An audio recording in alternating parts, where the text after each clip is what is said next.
Hello guys, welcome back to Hub of Knowledge Mac Future Making Training Centre and Consultancy Services. तो यदि आप अच्छी job ना मिलने के कारण या सर्विस में अच्छा इंक्रीमेंट ना मिलने के कारण करियर में पिछड़ रहे हैं, या फिर दोस्तों आप डिग्री डिप्लोमा करने के बाद किसी कारण बस जॉब नहीं कर पाए हैं, तो आप हमारा training centre Hub of Knowledge Mac join करें।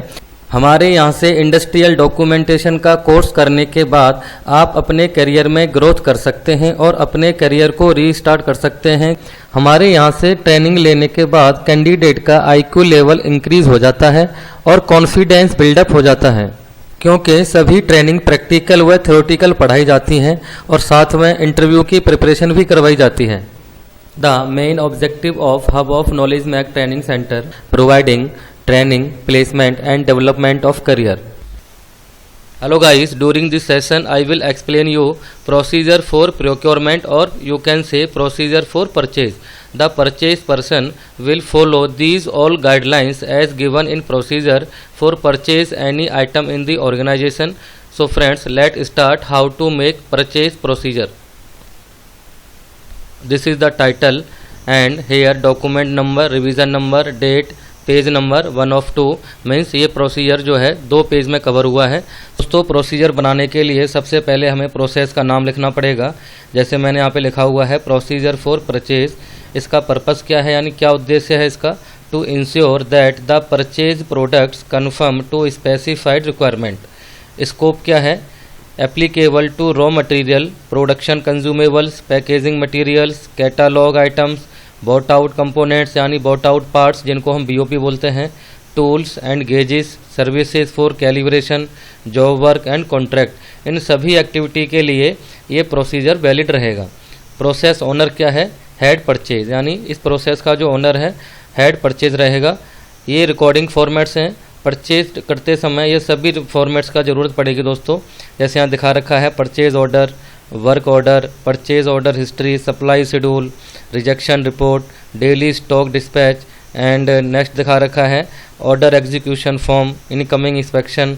ये रिटेंशन पीरियड है जो कि हमको कितने साल के लिए रिटेंशन करना है इन रिकॉर्ड को, तो 1 मंथ एंड 1 2 ईयर लिखा हुआ है। इंडेक्सिंग यानी कैसे हमको इंडेक्सिंग करना है सप्लायर वाइज। स्पेशल प्रोटेक्शन की ज़रूरत है तो नो, अगर है तो यस कर देना है। डिस्पोजल अथॉरिटी, इनको कौन डिस्पोज कर सकता है? ये अथॉरिटी का नाम लिखा हुआ है, purchase head, QA manager, head store and purchase head, QA manager. तो दोस्तों this is the front page of procedure. दोस्तों ये सेकंड पेज है प्रोसीजर का। प्रोसीजर बनाते समय हमें सबसे पहले serial number, input, then activity, then output, responsibility, check point and reference और यू कैन से फॉर्मेट। तो सीरियल नंबर लिख देंगे यहाँ पे। सेकंड कॉलम है हमारा इनपुट का। प्रोसीजर बनाने से पहले हमें इनपुट डॉक्यूमेंट के बारे में पता होना चाहिए कि हमें इनपुट क्या क्या चाहिए किसी भी प्रोसीजर को बनाने के लिए।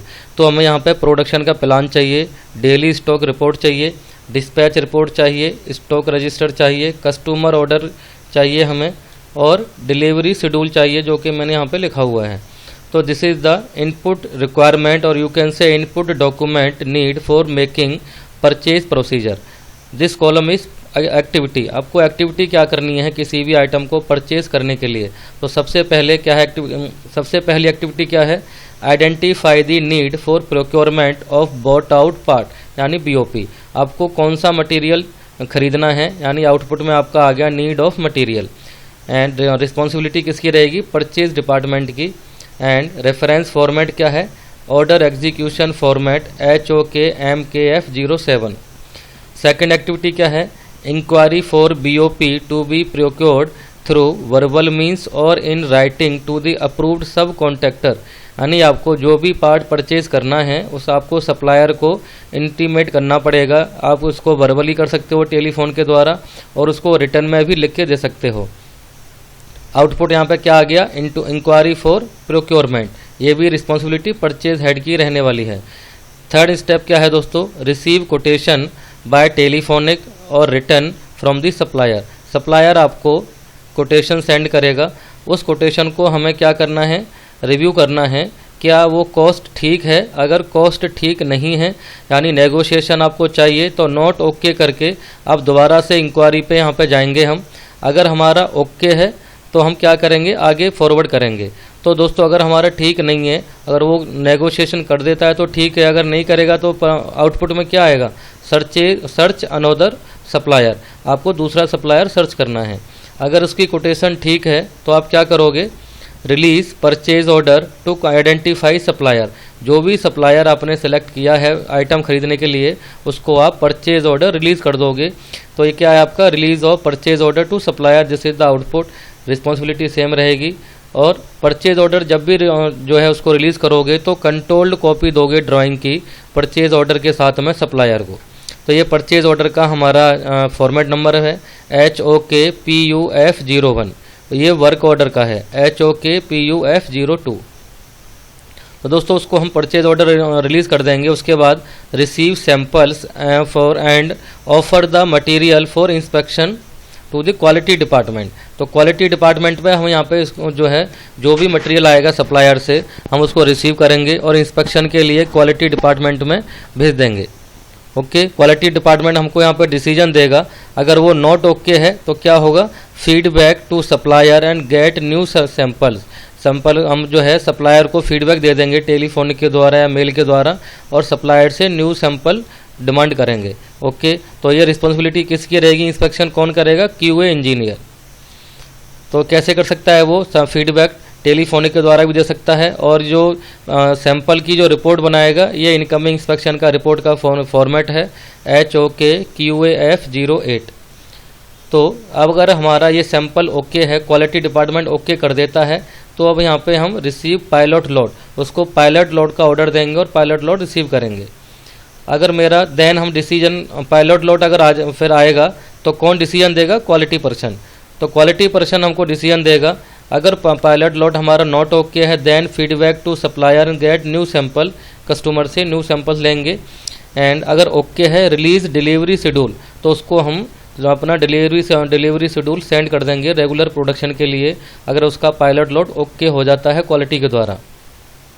तो next step is receive the material as per monthly supply और शेड्यूल। दोस्तों हम उसको हमारा पायलट लोड जब ओके हो जाता है तो हम उसको शेड्यूल जो है डिलीवर कर देंगे और उससे सप्लाई हम सप्लाई मंगाना उससे शुरू कर देंगे मटेरियल की सप्लाई। देन उसके बाद क्या आता है, follow up of execution of order with supplier for getting delivery on time. जब हम उसके सप्लाई मंगाना शुरू कर देंगे तो उसको हम देखेंगे कि ऑन टाइम डिलीवरी यानी ऑन टाइम सप्लाई दे रहा है नहीं दे रहा सप्लायर। उसके बाद जब सप्लाई आएगा तो हम क्या करेंगे, inspect the material. Quality person material को इंस्पेक्ट करेगा रेगुलर बेसिस पे। अगर वो मटेरियल नॉट ओके है तो क्या करेंगे, reject the material and raise the rejection report to supplier and update supplier rating record, ask for counter action plan from supplier. दोस्तों अगर सप्लायर से कोई मटेरियल आता है और वो रिजेक्ट है तो हम उसको जो है कापा रेज करेंगे और उससे कापा की डिमांड करेंगे, उससे करेक्टिव एक्शन प्रिवेंटिव एक्शन उससे मंगाएंगे हम। उसके बाद क्या है, ensure suitable corrective and preventive actions in consultation with purchase. अगर वो कापा हमारे फेवर में है, उसने जो है कापा दिया है वो ठीक है, इफेक्टिव है, देन हम क्या करेंगे, move to material at the designated place along with the suitable identification tag. वो मटेरियल अगर हमारा जो है रिवर्क हो सकता है तो उसको हम रिवर्क करने के बाद यूज़ कर लेंगे, और अगर रिजेक्ट है तो रिजेक्ट का टैग लगा के सप्लायर को वापस भेज देंगे और दोबारा से न्यू मटेरियल उससे लेंगे उसके रिप्लेसमेंट में। अगर मेरा मटेरियल ओके है तो डायरेक्ट ओके है तो हम यहाँ से क्या करेंगे, ये सेव करेंगे। जो मटेरियल आया है उसको रिवर्क करने की अगर ज़रूरत नहीं है तो हम उसको डायरेक्ट उसको मूव कर देंगे अपने जो है स्टोर एरिया में, टैग लगाने के बाद उसके प्रोडक्शन में यूज़ कर लेंगे।